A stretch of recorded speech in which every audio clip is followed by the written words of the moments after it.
Hello, you Snowblower fans and Impeller Kit viewers. This is Ari again with another video, and this is my further video which I plan on showing some more of the actual things in true life that I've described and talked about, rather than just showing you on paper. These are my machines. This is the Bollins that I spoke of, which is an MTD make. Similar in design to the Craftsman's, the Troy-Bilts. This is a Bollins. They make a lot of other makes as well, almost identical machines, and sometimes they name them differently. I have a client who has a Troy-Bilt, almost identical machine to this one in size even. His is called a 10 horsepower 30-inch. Mine is a 9.5 horsepower 29, they call it, in the Bollins, and I measured the machines, and they're exactly the same size scoops, and I believe they're the same size engines. So they do it for just sale purposes and make you think they're different. Anyway, just for an example, and I had a recent emailer write me in regards to putting a kit in their Craftsman, which is similar in design to this machine. And the thing that I mentioned to him is where the chute base assembly is attached to the housing, you see what are two bolts sticking up, and those have carriage heads underneath. And he was concerned about them hitting the impeller kit. Now the coloring in here is due to the fact that I put a marine grease all over the inside of the housing, as I may have talked about previously, marine Teflon, which is a little thicker, and I'm curious to see how it'll work. I haven't had a chance to actually have it used yet with the machine with snow. What I might do is put a regular kind of silicone or grease or something on top of it, but this stuff probably will hold up really well to the surface, and then maybe with another grease on top will shed the snow well with that. But anyway, here's my impeller kit, and here is the rubber. And if you look closely at the rubber, you may see that there are notches on the ends of the rubber at each end, and that is actually to account for those carriage bolt heads that you see. So when the rubber comes around, those bolt heads just get cleared by the rubber and the little notch that I put at the end of the rubber. I don't know if you can see or not with the way the angle is. Anyway, the other concern he had was that on his machine, which was the case with my machine, is that on this side, where the blade, after it throws the snow, there was a piece of, you can probably see that the coarseness of the edge of the plastic edging there. There was actually a lip that came inside. You can almost see in the grease, it looks like there's a little bit of a rust spot there. That was a plastic overhang that extended underneath into the housing and stuck down. And that would have clearly created a clearance issue. So I literally cut the plastic away and just removed it. So the plastic just butts up against the metal, but it doesn't extend kind of to the inside and overlap the metal there. So that was on his Craftsman. So that's just another thing you might run into. I'm not really going to do a demonstration on actually installing the kit itself, because pretty much people have an idea of what to do. The recommended thing is to take the chute off, and depending on the machine, sometimes there are little overlap metal pieces that screw to the base of the chute flange and extend around underneath and then hold it to that.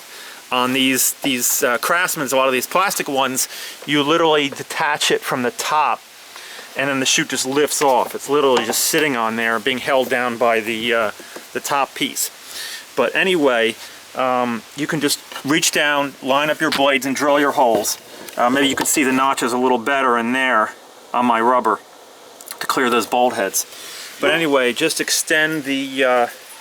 a long extension drill bit and just reach down there and drill your holes. Now the thing to bear in mind is the impeller opening, as the blades get towards the opening to the chute, the chamber widens a little bit. So you want to actually, if you hold the rubber to the blades and bring it all the way around the circle with your hands, and make sure that it clears and everything. Again, it'll wear in, but if it's too long, it'll create friction and stall out your engine until you shave them down or so forth. And eventually, again, they'll wear in, and then be a nice, clean, smooth operation. The other thing I suggest when you're drilling those holes is you actually can take a board and you can lean it over the auger shaft and into here and actually put it below the blade that you're drilling on. So when you drill your blade down, and pushing down, otherwise the blade would just push down and you wouldn't be able to keep it up as you're drilling. So if you take a board and you extend it out over the front like this, you can actually put your foot on the board and put enough pressure to keep the blade, using the auger shaft as a balance point, a fulcrum, using leverage, and hold the blade up from below, pressing with your foot. Now the other thing you might want to do too that'll help you in this situation is to undo the the shear bolts. Because once the shear bolts are taken out, you can then spin the auger as you want and get the blades out of the way. Like for instance, when you're checking the rubber, when you want to go around or whatever, you can just spin the blades freely and get them out of your way. So that's another helpful tip when you're putting the kit in. And of course using this board as leverage. And as you finally drill through the blade, it doesn't matter if you hit this board, it's just a scrap piece of wood.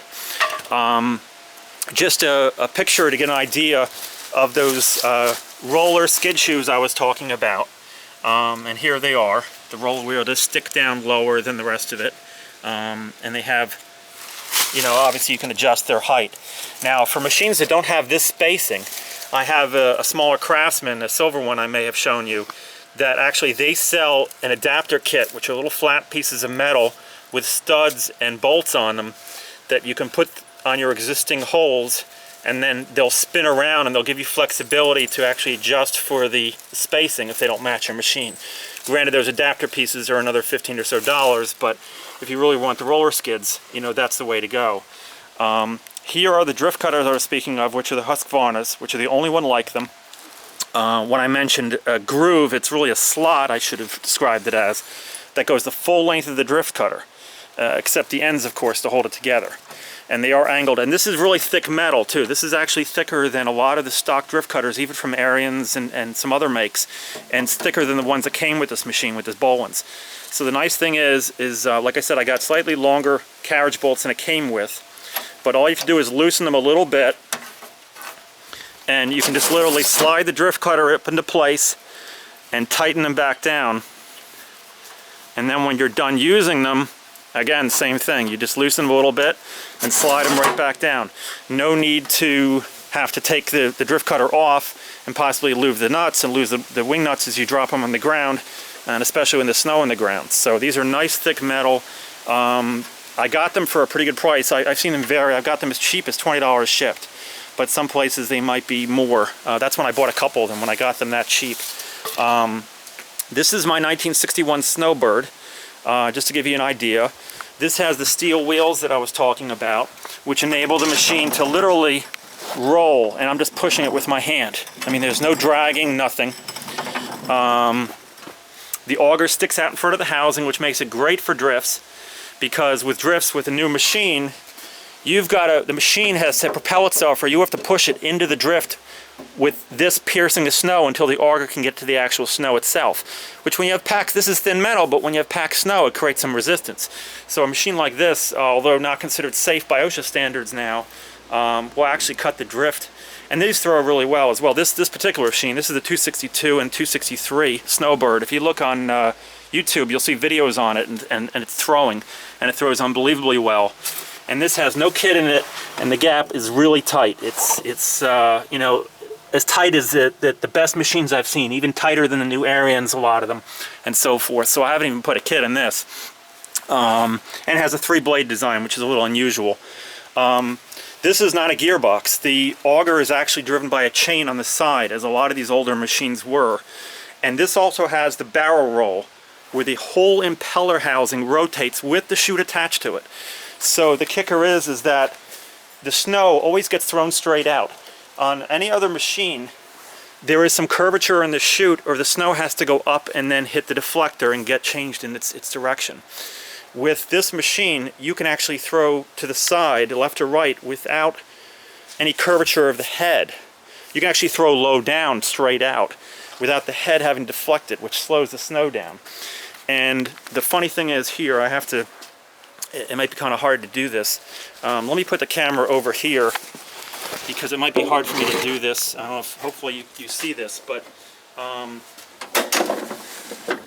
the whole chamber and the chute with it actually move, and the head rotates simultaneously, and there's even a separate control to rotate the head, and you can tilt the head if you want. But that allows the snow to actually come out straight. regardless of throwing to the side. The snow will literally go horizontally across the ground really far, where in a machine where you hit the deflector downward, it's not going to go as far because it's now being deflected and bounced off something. This is my snapper, and I showed you pictures of that. This now has the paint job and the impeller kit. Before it hadn't gotten its paint job, but it came with a tight gap, but I put the kit in there. Again, the grease everywhere in there. Now, on my big machines, my Bolins, my snapper, and my Yardman from the 70s, that's my dog Barney, by the way, I put electric start, battery-powered electric start in them, which I just thought was a nice convenience. If I was out on the job, usually pull starting is no problem, machines start right up easily, but if the starter cord broke, I could fix it on the spot, but it's nice to have that and you know, an extra feature. And what I did was I mounted batteries on board, which I actually got lead acid batteries, which were the same size that were used in one of the battery electric start lawnmowers. So I was able to get a little plastic box for them that was made for them, the right size, cheap from Sears, get a lead acid battery. I got weatherproof heavy-duty push-start 12-volt buttons that have a weatherproof cover. And then, of course, the 12-volt starter. And they have generic ones, and I got one used one time for one of the machines.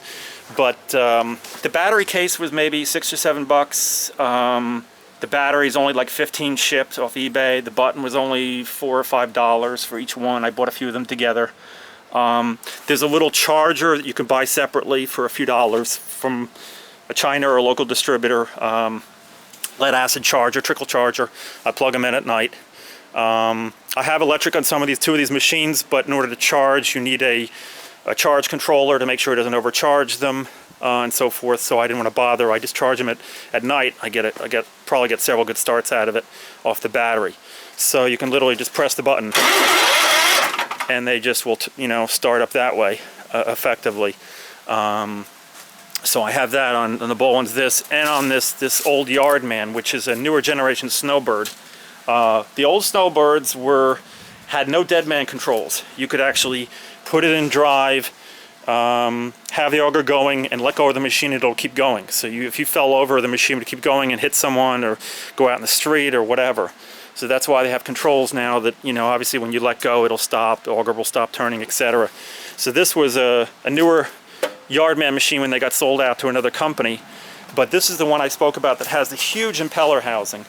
On only a 26-inch, the Bolins and Snapper are 30-inch machines and have 12-inch impellers, which a lot of machines that size have.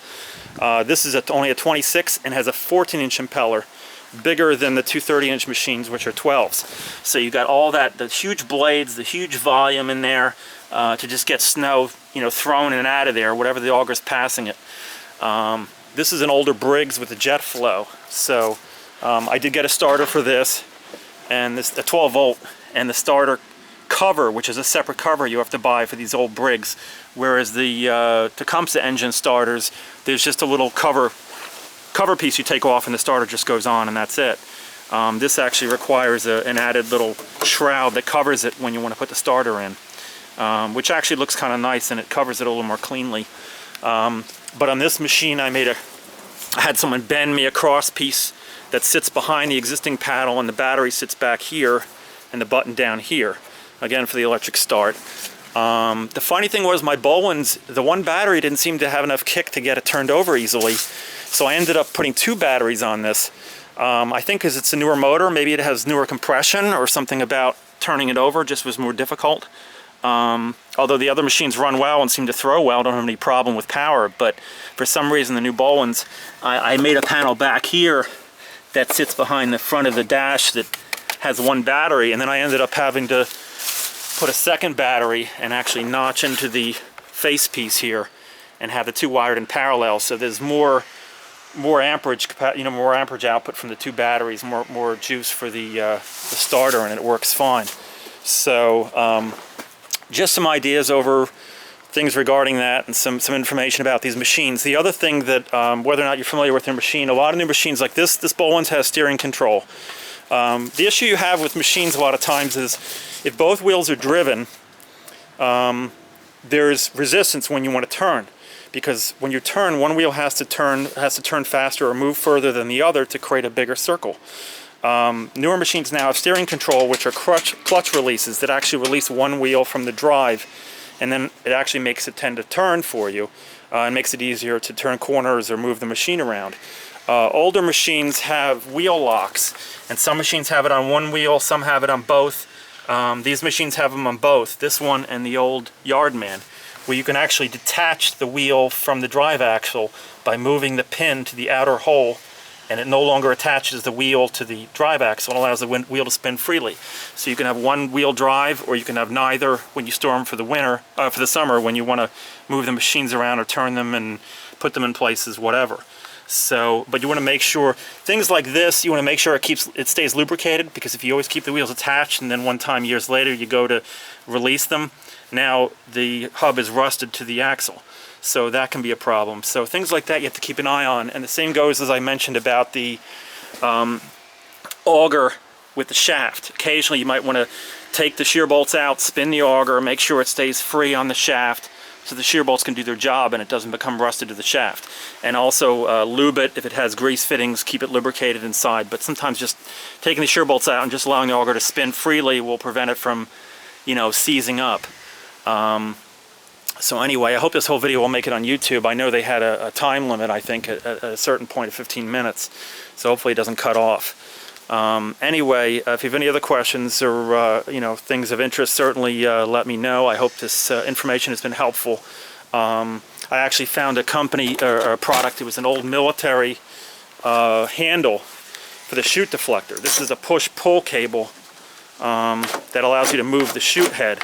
And these replacement cables, they charge you $125 for, and I got this on eBay for 10 or 15 or something like that. I bought 3 of them, and it's a fairly stiff cable, and I got it, you know, rigged up and everything, and it gives me the chute deflection control. Some of the machines use springs and just pull. This one does a push-pull, but they're just different designs. But there's some other things you can do, and the electric start is nice.